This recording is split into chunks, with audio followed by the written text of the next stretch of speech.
Why the Way We Read Sucks and How to Fix It, Part 5. Examples shown and questions answered. Written by Khatzumoto, posted in April of 2010. This is Part 5 of a multi-part series that is boldly freaking going where no series has gone before. Okay, so after all that talk, let me show you a few examples of the SRS cards I've been using with the Unified Reading Process, or URP.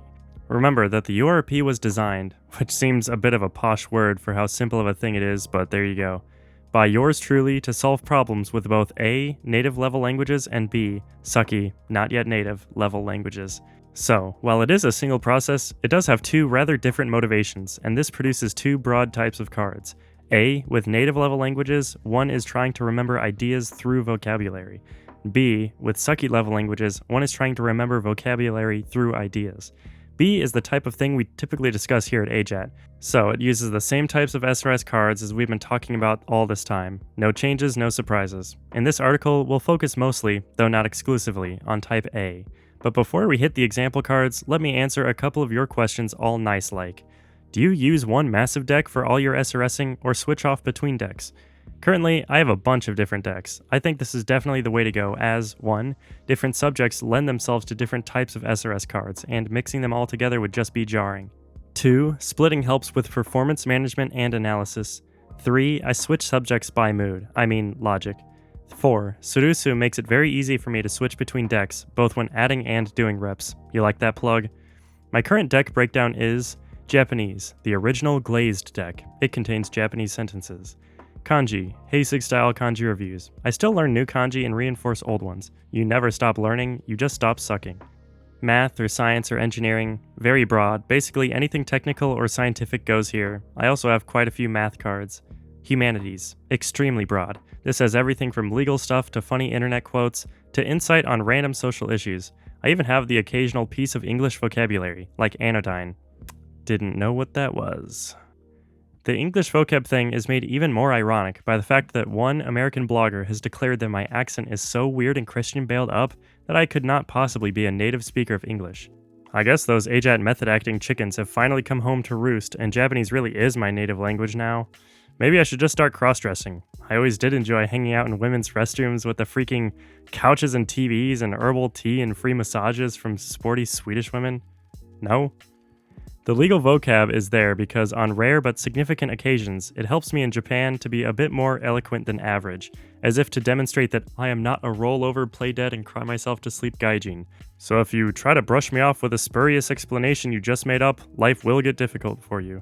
I know that sounds jerky, but even in Japan, once every 6 to 12 months or so, I find the need to project stubbornness and erudition at the same time. Of course, I'm bluffing because I'm not actually erudite or stubborn, but it works every time.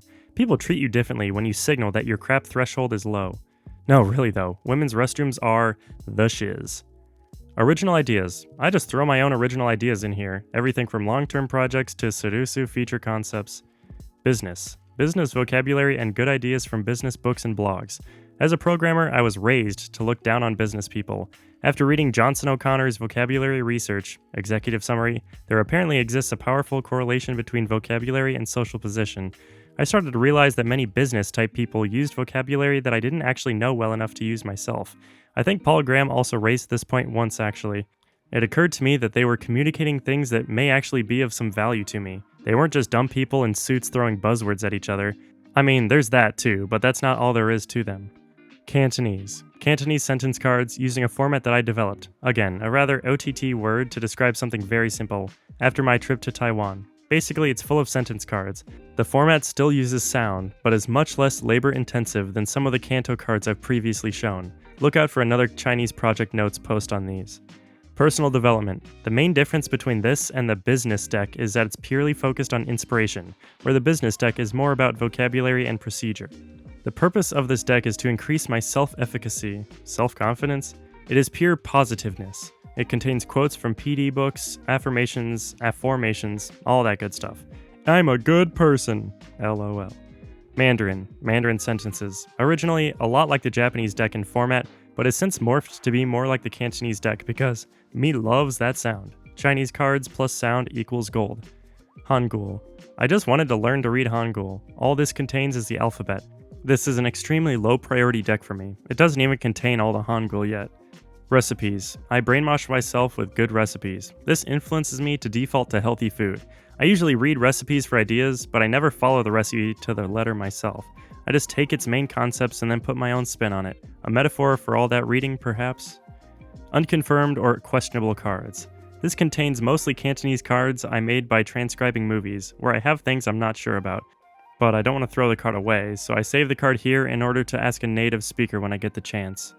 Pre-dump. This just contains things I want to throw into the SRS, unprocessed, to maybe make proper cards for later. It gets a lot of deletion. I am not sentimental. That kind of feeling holds too many people back, as does too much hypothetical, counterfactual thinking. What if? Maybe. No. Not fun or useful now equals no right to be in the SRS. When I'm at a loss for what to learn next, but want easy pickings, I just flip through this deck. If sentence picking is fishing, then this is fish farming. Rather than go out to the sea of Japanese or Chinese media, I have my own tank I can pick from anytime. Links to websites. Can you see a pattern here? The SRS being used less and less for its traditional or original purpose, and more like a card management system. Anyway, since the SRS I use, Sarusu, is web-based, I started adding links to websites I would like to get into the habit of visiting. This, for me, basically means sites in Chinese and Japanese. It's easy to stumble upon a good site, but it's hard to find one when you're looking for it. Also, simply throwing things into bookmarks doesn't lead to sites getting seen, for me. Personally, I have been using a program to open sites randomly, but that got rather out of hand. Websites opening left and right. A more streamlined alternative to using Sudoku for storing websites is WhatPage, a web-based, no-install browser homepage rotator. Unfortunately, they have a ridiculously low limit on the number of websites you can store, so if you know of any alternatives, please let me know. How do you score your cards? I just like to play it by ear, to tell you the truth. I use the scoring principles outlined by Dr. Waz at Supermemo, namely 0 equals blank, total, memory blank. 1 equals Isn't that cute? But it's wrong! 2 stupid dogs? Anyone? Anyone? 2, slightly wrong. 3, just barely right, by the enamel of the teeth. 4 equals correct, amundo. 5 equals piece of cake, B-arch. Why are you even showing me this, mother lover? You'd best believe I come correct, son. Perfect, flawless victory. Correct and fast and easy. So basically a card is either correct or incorrect, but then within that binariness, the 0 to 5 scale gives us a finer grained way of explaining that correctness. 0 to 2 is all incorrect, 3 to 5 is correct. It's all a matter of degree, and the specifics don't matter too much. SRSing isn't so ossified a field that these things are hard and fast yet. We are living in a golden, lawless age where no one's telling you what to do. Note. For example, some idiots went and decided that socks plus slippers equals lame, before I was even born. From birth, I have known that socks plus slippers equals a prudent foot hygiene choice in any urban environment. But now, on top of making good decisions for myself, I'm beating off the social inertia of someone else's ancient opinions. Is that what you want, winky face? Because you're asking for it. Don't come asking me to make rules that don't exist. End note. Enjoy your freedom. In any case, once you decide what constitutes correctness and incorrectness for your cards, then scoring is smooth sailing. The key is that you recognize that most decisions are ultimately arbitrary, that there's nothing wrong with that, and that you have the right to start making some of these arbitrary decisions. You are the rules. That's my take on it. Besides, I don't like other people controlling my whys, whens, whats, with whoms, and hows, because they're not very good at it, smiley face. How would you grade something like a personal development quote card? If the quote is a closed deletion, then I grade myself my ability to fill in the one-word blank, just like any other informational card. On the other hand, if the quote is in full view with no blanks, then I grade myself on the extent to which 1. I have internalized, i.e. am living, the content of the quote. So if, for example, I have been blowing a setback out of proportion, then a quote about setbacks would get a low score. 2. The quote is boring me. So if there's a quote that I'm not quite living up to, but that I have seen so much that makes it feel cliched, I'll give it a big score anyhow just to get it out of the way. Conversely, if the quote feels very fresh to me, then it'll get a somewhat lower score. So many decks. Do you go through them all every day? I choose decks in order of fun and priority, and I delete extensively. If I'm avoiding a deck, then I go on a deletion spree, and I keep deleting until the deck feels good again. Also, while there are many decks, many of the decks contain only a handful of cards, 80-20 rule, or are information-only decks, so there are no reps to do as such. So no, I don't necessarily touch every deck every day without fail, winky face. Rather than try to work harder to correct this, I instead tweak things to make it so that I want to touch the relevant decks. Again, deletion is big here. Also, if, for whatever reason, time is short, then priority rules take over. Japanese is a top priority deck for me, humanities is not. Sudosu does automated rep capping and deck switching for me, so a lot of the thought and selection or management burden is taken away. Show us your cards, mother lover. Actual card examples. Yeah, and it was your mother I was loving, jerkwad. What? No? Okay, card. The simplest way is to just give you a nice, pretty table, much like in my first sentence pack, except MFSP is even better. To make things easier for myself, these cards do not have links to actual audio files, even where applicable. In a real, live SRS they would. I just wanted to save myself a few steps since this article is so long already. Told you I was lazy, hehe. So, are you offended by the jerkwad part or the advertising? Narrator's note, there's a huge list of SRS cards in a table. I'm having it scroll through quickly in the video, but this is the perfect opportunity to mention that I've released a backup of the AJATT blog. This isn't the only one out there, but I'm hoping this can be the most complete one, as every other backup I've found is full of broken links and missing pages. You can get to it by going to alljapaneseallthetime.me, which sounds weird, but when you look at it, it just spells out all Japanese all the time. I'll start including links to the original posts in the descriptions of each video, including this one.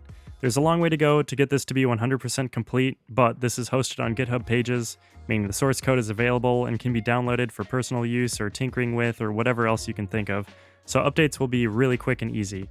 Anyway, check it out if you want to. As I mentioned, links will start appearing in the video descriptions.